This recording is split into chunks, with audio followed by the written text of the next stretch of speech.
That's more like it. That's more like it. Yeah. Now, yeah. Happy Saturday, everybody. This is more like it. This is more like what I was thinking about, Scottie. Listen, it wasn't about the win or the loss tonight. I'm gonna be honest with you. I'm gonna be real with you. I thought Nick Nurse was gonna be on some fuckery. I thought he was gonna have Joel Embiid and PG play. I thought he was gonna pull that off. I thought that's what he was gonna do. We all felt that. I know you knew I know y'all felt that way. We all felt like he was gonna pull a whammy, but he sat them out again, thinking shit sweet. He thinking shit sweet. And what happened? Got smoked. You can't put who you want in against us. You can't. You cannot. You can't just put syrup on it and call it pancakes. That ain't how it go. You got to have your shit together. And the 76ers, without Joel Embiid and without PG half-stepping. You can't come to us half-stepping, especially off of the loss. You can't come see us half-stepping. We got vengeance on our mind. And Scottie had to rectify a situation. That's what I was looking for mainly. I was only checking to see if Scottie rectified the situation. If he did, that was a win. That was good enough for me. Because whenever we play Philly, it's always some forgery. You already know it's always some extra shit. And to 99 free throws, I'm like, all right, man. The fact that we were able to win when they were trying, it was so choppy. 99 free throws will mess up any type of flow. They wanted to slow it. I knew they wanted to play at a slower pace than we are. Because when our second unit get in, they flying. And I knew they wanted to slow it down, and they thought they were going to be a little more efficient than they were. And they thought they had a stronger presence than they actually have. Without Joel Embiid and PG, they're in the same boat we in. Without PG and Joel Embiid, you're in the same boat. Mind you, we played without Quickly and RJ. So I don't want to listen.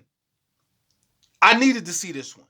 I needed to see Scottie produce and then getting the win like we did, icing on the cake. Because they were trying to move the game and the tempo and the pace into a certain direction, something that favors them a little more. And we allowed it, and we still won without shooting well from three. 99 free throw game, nobody wants to see 99 free throws. The referees were wilding. No one comes to see an NBA game with 99 free throws. When's the last time a game that you watch almost had 100 free throws? That messes up everything. But we still had a lot of exciting moments. The crowd was into it. It was still beautiful moments. Scottie did what he was supposed to do. That's what we expect of you as an all-star. We're not letting you waste a game with anything less than an all-star performance without us saying something. The expectation is there. The support is there. We're not saying this without love. We're not saying this to be heinous or facetious or annoying. We're saying it because we love you and we want you to be successful. And we need you to be this way, or the team is going to fail in a way that we can't deal with. I'm sorry. We don't like losing, and we can't take losing especially if it's our fault and it's something that we could have done about it. And things could have been done. And something was done tonight. Scottie knew what he was up against, made sure he attacked, and made sure he was productive. And put up the numerics befitting of an all-star, a young all-star. Whatever it took. 11 to 13 from the free throw line, that's what it takes. 27 points on 11 shots, if that's what it takes. We need you to be whatever it takes for us to win, because there's nothing he can't do.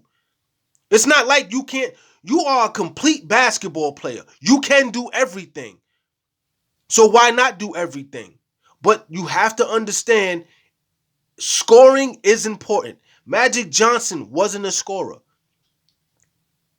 But he had to become more of a scorer for the Lakers to have a better shot at winning championships. Magic could have played 1 through 4 and became an all-star, all-NBA at all those positions. In fact, he played center his rookie year and they won game 6 and he was fucking MVP as a rookie. Finals MVP as a rookie, which is unheard of, which will probably never be done again outside of 2K29. But we have to understand that Scottie has to be whatever it takes. We need him to, he has all the skill sets. He just has to start to be more aggressive in piecing it together because we don't have time. Every game counts. Every game counts. Every possession counts. All of it counts. And that's the reality we up against. Every game counts for Scottie this year. He has the crown. And we're going to judge him as king accordingly. RJ, phenomenal. Quickly, phenomenal. These are guys who are in a space as young players as well, who want a crown as well, who want more responsibility, who want to be responsible for us winning as well. So it's not going to all be on Scottie, but the team was built around his likeness. We went younger because of his likeness. So we have to have him perform and step forward and be our main attraction and our main performer and contributor. He needs to produce at least 36 points a game as far as assists and points, which is doable. You can get us 20 points, 22 points, and 7 assists. That'll get us 36. You know what? I'll even go as far as saying 34. If he can get us 22 points and 6 assists, that's cool. And then he'll get us whatever 8, 9 rebounds that he can get. But we need at least 34 points from him in totality. In totality, because I know some of y'all have selective hearing. In totality, meaning assists and scoring. He can do that. He has enough time. He has enough possessions. We're gonna need him that much. We scored 115 points on 76 shots. I hate 76 shots. I hate the idea of us shooting only 76 shots as a young team. But they slowed the tempo down and we were able to play and still win. At one point, we were up by 14 in the fourth quarter, if I'm not mistaken. I know we had a double-figure lead in the fourth quarter. Comfortably. The bench was handling business. This bench can be in a particular pocket where they can close out games. You don't need a whole bunch of starters. You could put Scottie in with the bench. They could close out the game like they did. You don't need our starters completely out there because the bench creates a different dynamic, a faster pace, more opportunities. They can expedite the situation a little faster. So the combination of the two closing out games might be a crazy amalgamation of the two qualities that we have. The starters setting the table and the bench maintaining it and being able to close out situations, closing out a half, closing out a third, and then possibly being a big part of us closing out the fourth. That's what a team is. The bench had 44 points, 28 rebounds, 14 assists as a collective. I told you what I want as far as those numbers. You give us bench.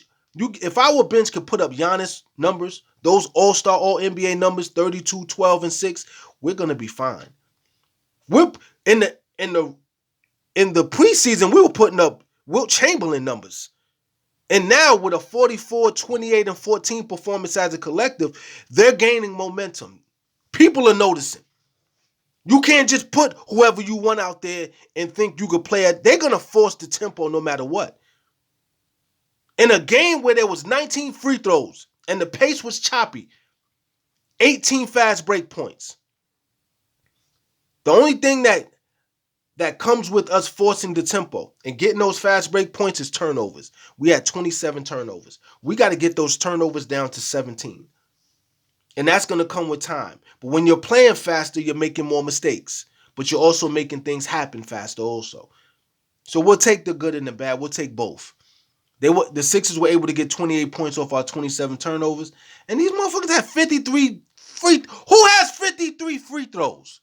Like, how realistic is it for them to have 53 free throws without Joel Embiid and PG on the court? That's crazy. But we got the win anyway. It wasn't just that we got the win. We didn't get the win by the skin of our teeth and the hairs of our chinny chin chin. We walked, we held on, and we closed out. Ain't nobody playing with you. Nick Nurse, you better coach. You better coach. You want to beat us, you better coach. You can rely on your star power, but when you ain't got them superstars, listen, you got out-coached last night. Darko out-coached you.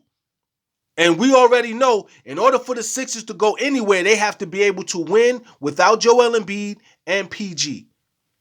And if you need them to win, you're only going to go but so far. Because they have to be able to win without them.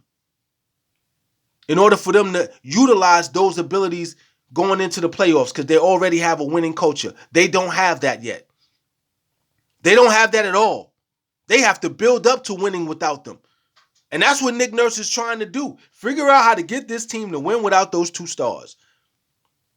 Nick Nurse, listen, you got out-coached, champ. You got veterans, you got a crew, and you ain't know what to do with them. Our young boys put the beats on y'all. Jakob Poeltl had 19 and 9. That's on Drummond. That's on Drummond. Huh? I see you, Mount Vernon. I see you. I see you. I see you. That's on Drummond now. No, listen. That's on Drummond. That's on Drummond. What you want me to do? That's on Drummond. He listen. Yak did what he was supposed to do. And Yak is going to continue to do his job. And that's all we can ask of him. We're not asking him to be a superstar. We're asking him to be himself. A lot of y'all just got this every big man got to be everybody got to be a superstar. But that takes work. You only need one superstar, maybe two, and everybody else just do their job. How many superstars do you have at your job? Are you the superstar at your job? How many superstars do you have where you work? Teamwork makes the dream work. Give me 10 people that are going to give me 100%, and we all grow together and build together and mature together and learn together, than somebody who thinks they bigger than the program, and we got to cater to them. And nah, nigga, you're not developing the rest of the crew if you catering to that dude. I got to listen, man. Yak serves a purpose, and I like him. I'm glad that we got him. I was excited when we got him, and I'm still excited now. Ochai Agbaji, incredible in transition, great athleticism, but what's going to define him is how he plays in the half-court sets. That's it. If he can get off and use, if he can build, he has to build this game around his athleticism. That's without question. But if he's able to build a game where he's effective using that athleticism in the half-court sets, and he can still get us 12 to 13, maybe 14 points a game, shit. Man, listen. Because right now he's not a starter. Coming off the bench, he will be phenomenal. Going up against starters this young in his career is going to be tough for him to deal with. He's going to have to go up against the Bradley Beals and all those guys. That's tough, man. Coming off the bench against a second unit like a young player is supposed to, not being thrown in the fire, phenomenal. You know what I mean? But him and Grady Dick together, that's comfort food for him. So, I mean, the Kansas connection is kind of cool. That's cool. But I'm just happy we won that game. That's how you come in and compete. That's all you really want from a young team. Play your game, be aggressive, be fast, compete, learn, and fail forward. There's going to be nights where we're disappointed, but they're young. The NBA is an organism that's moving, and it's not like when I watched the league, when it used to pretty much stand still for a couple of years. Do you know by now, if Chicago had the triangle right now and used it, in 2 years, they wouldn't be able to use it because the game is evolving that fast and things are being figured out that fast that they wouldn't have had a 6-7 year run. They almost went to the finals without Mike. You know what I'm saying? So it's one of them situations where, the game is evolving. Information is being passed around. Players are evolving. Teams are adapting to what you do well and what you don't do. You got to move with the times. And I think as he evolves and as our team evolves, we're going to be in a space where we'll be able to take advantage of more opportunities. Right now, a lot of those old heads is around. A lot of these old coaches are around. A lot of those systems are still relevant As the game transforms, we have to become more aggressive in our three-point shooting, though. That's something that I know for a fact. We can't be so conservative with our three-point shooting. We can't. But I understand doing whatever it takes to win a game. But we have to keep in the back of our mind, sometimes we got to set somebody's uniform on fire. Battle in the fourth quarter set their uniform on fire. I told y'all about Battle. Like, listen, I'm glad we kept him. I'm glad we kept him. One of our older rookies. Like 22 is old. Like 22, like y'all tripping. Y'all want everybody to be 16. Everybody ain't Michael Jackson. Want a 15-year-old superstar, a 9-year-old prodigy. Everybody ain't gonna have that all the time. That's why they're loved the way they're loved. It don't happen like that in every generation. A matured, cultivated, skill set and group of talents are what's needed at the professional level, just as much as that young phenom. You need competent workers. We said we can't be afraid to set uniforms on fire. And if we're gonna wait till the fourth to really, cool. But we got to be more aggressive in our three-point shooting. We can't be so conservative. 26, and I understand the tempo of the game, but I'm just saying keep that in the back of your minds. But beautiful night. Whenever we win, it's gonna be a beautiful night. Like, I'm not asking for too much. Just win as much as you can, learn as much as you can, fail forward fast, and keep the pressure on. You can't take no nights off, because before you know it, you're going to be right where you need to be to produce the way you want to produce and live up to these lofty championship expectations that we got. You got to get the experience first, each step. And I think this year is a big step. We can't take no years for granted. You know what I mean? These kids are so, they change their minds. We're going into everybody's contracts. They already have them, but we want to maintain these people after these contracts are satisfied. So it's just not about now. It's about 5 or 6 years, 7 years from now. Also maintaining and keeping the core group together. You know what I mean? Despite the financial implications, but you know what it is. It's a business. You know what I mean? But as long as we keep trying and pursuing the better performances every game and learning, this bench is phenomenal. Like, I've been saying that all preseason. If this bench keeps producing, we're gonna be in a lot of games. Like this, they walked that 76er team in thinking that they were gonna beat us with that unit that they had. Nick Nurse thought that was enough. They were gonna slow down the tempo. They were gonna force us to be more efficient. They were gonna force get into the free throw line. They were forcing. That was more of a playoff style of play. Low key, that was a playoff style of play, and we beat them. They need their superstars. We didn't have Quickly and RJ, and we played without them with confidence and aggression, and we got the win. And that's all we need, man. Take it one game at a time. Tell me what you think in the comment section. I'm out of here. Peace.